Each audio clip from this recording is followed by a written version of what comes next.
Pemirsa sudah menjadi korban penganiayaan oleh tetanggunya dewek, Yulia, emek korban salah siko warga yang balik di Jalan SH Wardoyo, Kecamatan Seberang Ulu 1 Palembang dengan direwangi keluarganya laju datangi Polrestabes Palembang bikin laporan polisi.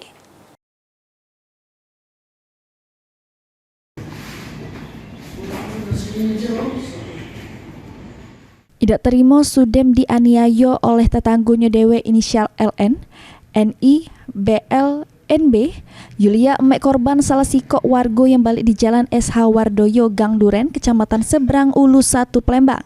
Dengan direwangi keluarganya laju datangi Polrestabes Palembang bikin laporan polisi.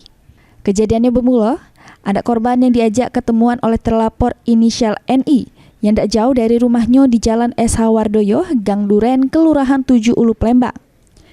Pas ketemu antara anak korban sama terlapor terus langsung jenggut ke anaknya korban. Emek korban yang tidak galak rebut langsung ngajak balik anaknya ke rumah.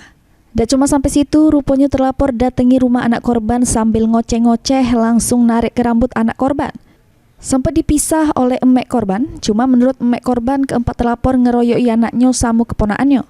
Dengan nginjak anaknya nyakar rai sama badan. Atas kejadian tersebut, anak korban sama keponakannya ngalami luka cakaran di rai, badan sama sakit di bagian perut.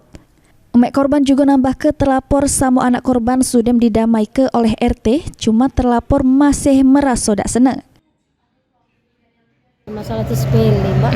Itu masalah ini ada salah paham, tapi dia ngajak kawannya, ngajak ketemuan, pas ketemuan dia direkamnya alasan ponan aku dijambak rambutnya, sudah itu dia balik ke rumah, aku ajak balik ponan aku pas di depan rumah PRT, anakku nama Eca, dijambak lagi, pas itu ibunya datang, kulerai, kami masuk ke rumah, dia keroyokan di rumah.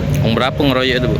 Ngeroyok itu ibunya Leni, ayahnya Nabil, Nabila, sama bibinya Indah. Berapa? 4? 5. 5, Pak? Ya. Terlapor itu, Bu? Kalau nama ibunya Leni Karim. Tetangga gitu ya? Ya, sebelah rumah. Sempat pernah ribut tak sama dia sebelumnya, Bu? Tidak pernah. Tak pernah, baru ini lah, Bu, ya? Ya. Ini laporan emek korban sudah diterima pihak kepolisian, terus bakal ditindaklanjut oleh Satuan Reserse Kriminal Polrestabes Palembang guna pengembangan. Suryadi, PAL TV.